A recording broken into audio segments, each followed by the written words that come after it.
In a world that is rapidly evolving, technology has been key. In fact, a gadget today may be outdated in a few months. So, how can one profit from all this? We'll find out today. I'm Edric Mendoza. On the Money begins now.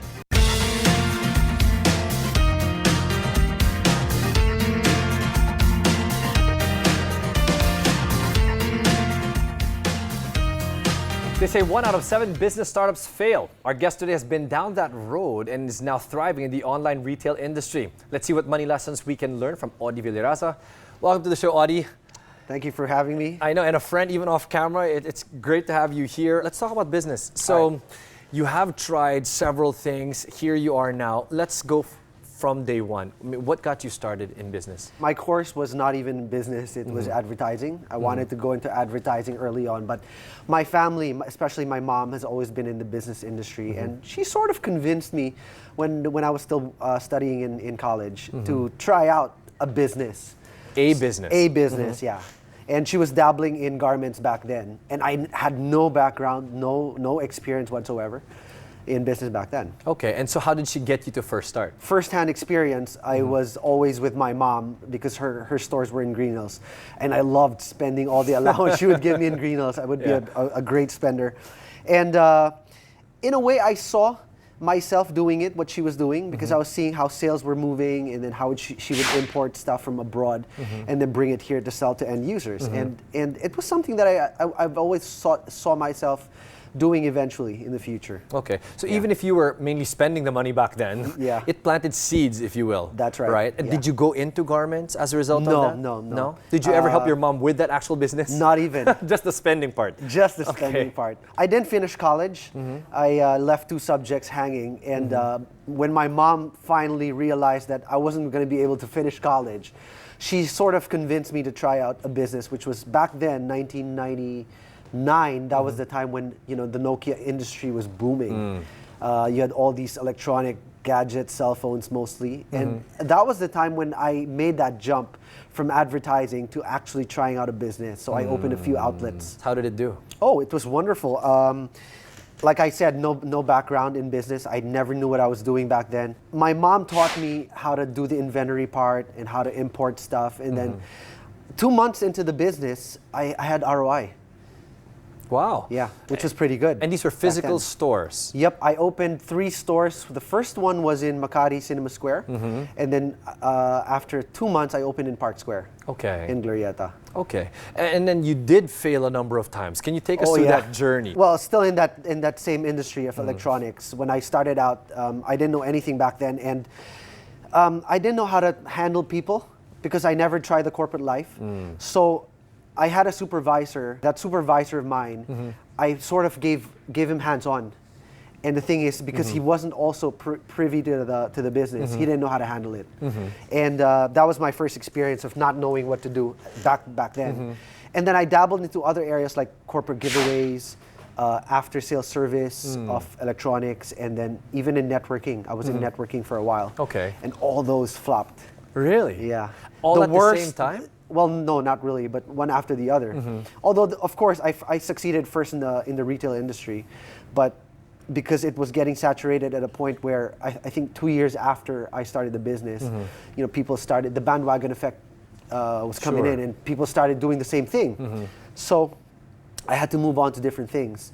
And I think the worst experience that I ever had was 5 years after that, where I dabbled in the networking, the multi-level industry. I invested in a foreign company, a Japanese foreign company, and the company fell bankrupt. It was a pyramiding scheme, which I wasn't familiar with early on. Right. Yeah. And what were the learnings? I mean, now that you look back. Oh my God, I've changed so much over the years. I was really jumping from one point to the other, and I didn't really mind taking risks back then, even if it involved the savings that I put up over the years, even if it involved risking that. So I entered into that investment thing, that multi-level marketing, not knowing what it was going to do to me. So I invested 2 months of a big amount of money in that, and then it went bankrupt. The company went bankrupt. Through that journey, your mom, you said, was a great influence. Didn't she ever tell you, AUDEE, maybe you can try corporate and then apply that in the business, since, as you mentioned, you didn't really know what you were doing? Yeah. Well, her advice early on in the beginning, I used to think of it like my mom was special in a way, because most of the kids that most of the people that I've met who are not in the business arena, they would always say, you know, my parents would tell me to do corporate first so that I can learn the skills and that I can apply myself first and then eventually put up a business. My mom was so much different in a way that she told me, okay, try the business first, and then if you don't like the business, then go corporate. It was a flip side of the usual perspective, of the right? usual formula. And as you took that advice, right? You're telling me that you dabbled in these things. You had 5 years of painful experience in multi-level marketing. Did you ever think, maybe I should try corporate? I did for a while, but then because I didn't have a diploma, I didn't have the document to prove that I graduated.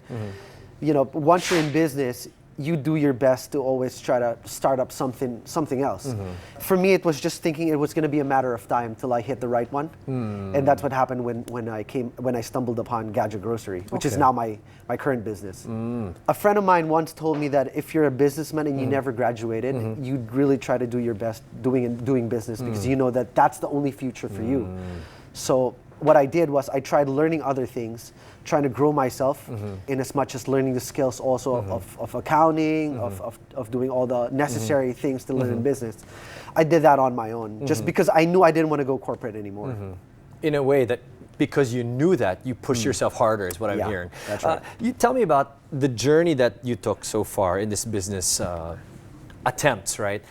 What money lessons did you glean from all this? The most simple, basic lesson that I'm practicing now is that never spend more than what you earn, for sure.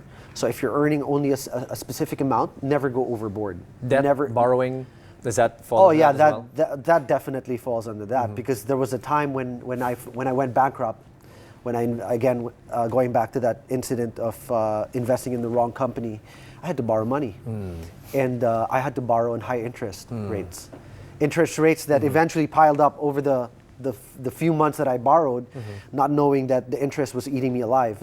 And I was still spending the same amount of money I was back then, but I wasn't earning as much. Okay. So yeah. When did you finally realize that, oh, this is a wrong formula that I'm going through? When it blew up to a certain amount that it was already a 7-digit figure. Wow. And I couldn't turn back, because it was either I pay that amount of money from somewhere, or I run away. I had to tell my mom. She was the one who was always responsible for us kids, and she never knew anything about it. So I had to be brave enough to tell her the whole story, and then eventually she helped me dig myself out of that pit, slowly by borrowing from her own credit line, little by little. Yeah, and then started paying off whatever debt was remaining. Okay, so let's go to the Gadget Grocery story. So now you said that you were able to set this up. What was the inspiration? I had this idea before that all these department stores, you know, those bridal registry concepts, they would always invite people to come to their stores, and then you'd purchase it physically. Sure. What I thought of back then was I wanted something that could deliver. You shop online without you having to go to the physical store, and then it would be gift wrapped, and then it would be sent to whoever you want it to be sent. And if it was a bridal registry concept, you know, you'd have a pick of the litter, like you'd have stocks of appliances, furniture, whatever that would create a need for that specific couple. Sure. So I wanted that kind of service to give. It's an add-on service that not everybody was still doing. I don't know if they're even doing that now, but that concept was, I wanted to make sure that it was like the Amazon and eBay. It would get delivered to your doorstep without you having to leave your computer, without you having to leave your house or your office. All right. And then, but you decided to focus, even back then, on just electronics and gadgets? Yeah, just on gadgets, because I wasn't in that industry, furnitures and appliances. I was really in electronics, so I really just had to transition that to what I was already doing. So there was a need for people who wanted stuff without having to park, go through traffic. I recognized that need, and nobody was addressing that need. Okay, and so this started in 2007? 2007, right? How did it take off when you first finally put it together? And how long did it take for you to finally put that concept together, all the logistics, and get your site live? Took a while. There was a big bump that I experienced along the way. 2007, a lot of people weren't into e-commerce yet. In fact, nobody trusted buying anything online. you talk about the US, you talk about other countries, they were doing that already. But here in the country, because of so many scams, we didn't trust anybody who would sell anything online. So that was one of my biggest hurdles. Setting it up took me about a year in terms of marketing myself as a trusted seller and having people try to say, okay, this is a trusted store. But eventually, once I set up everything and once I got the right network, I started moving smoothly from there. How did you hurdle that barrier? I met a lot of people who were a who's who in the market, technically. I mean, big names. They sort of endorsed me in a way through word of mouth and referrals. Even if they weren't really big names, the smaller people, let's say, for example, they were in the corporate industry, they would tell their friends that, hey, there's this guy that I buy my stuff from, and he's trusted. You pay him, you don't have to pay him up front, he delivers cash on delivery. So it's word of mouth. It's sort of spread in that sense that, the personality and the character of the company became reliable to everybody. Isn't part of the risk in that industry of gadgets the warranty or any defects, right? Can you tell us, how did you overcome that hurdle? I dabbled in after sales, so I was pretty much connected already with the after sales industry. So whenever you'd have a defective product, we made sure that we would have the right support for that. And that was for me a very important thing, because in the industry of electronics, you can't sell defective products and not have the right support for it. Did you get any comments that said otherwise? That, you know what, we tried, after sales was awful? Well, you can't please everybody, but we try to minimize that by making sure that the customer would always come out as the winner. Like, we would even come to the point where we would replace things even at a loss. Okay, well, I'm going to ask you a few more questions. In the meantime, we're going to pause for a short break. More from young entrepreneur AUDEE Villaraza when we return.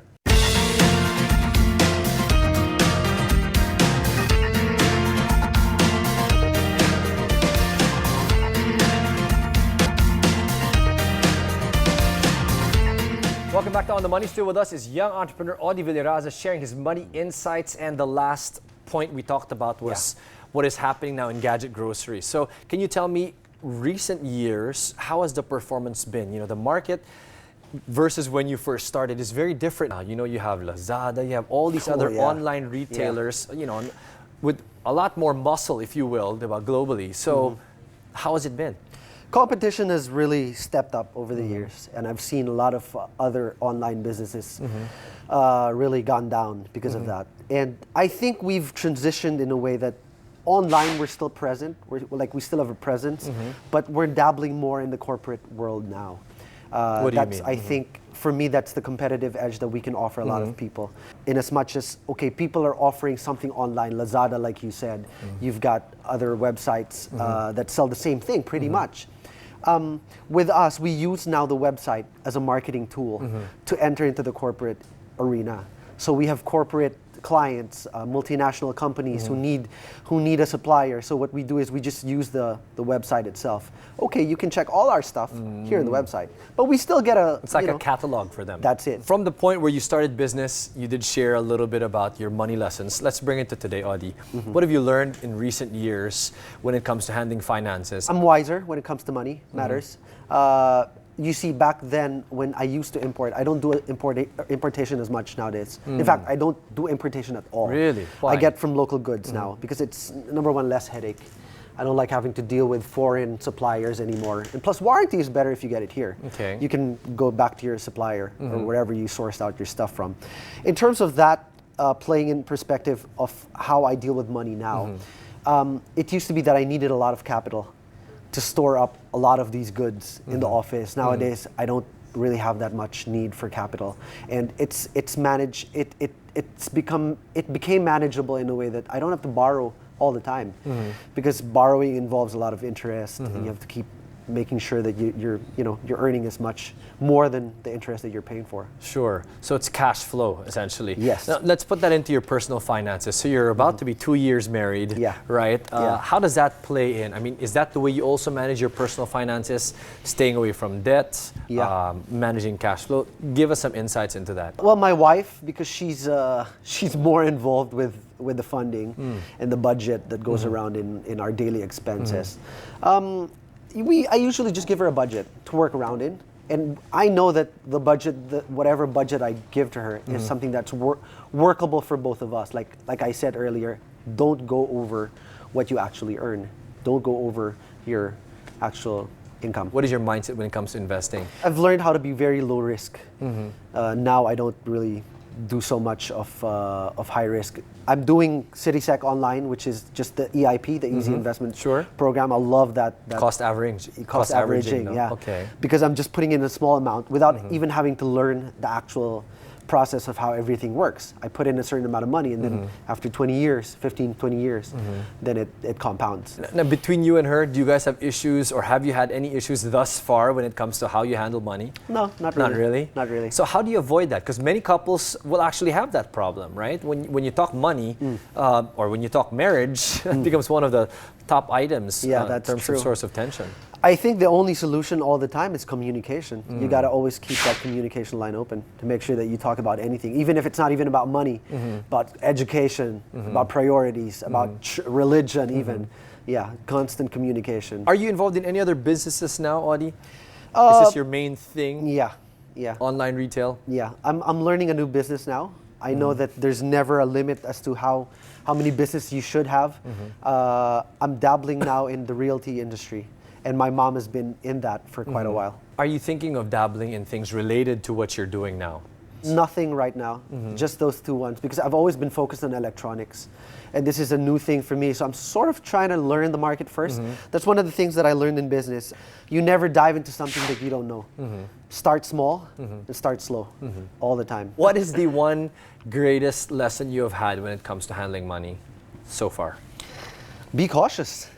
Just be cautious, be mindful. I used to talk to a lot of people about money, and you know, it made me realize that we don't learn about money in college, or even in high school, or even anywhere in school, unless you're in that course.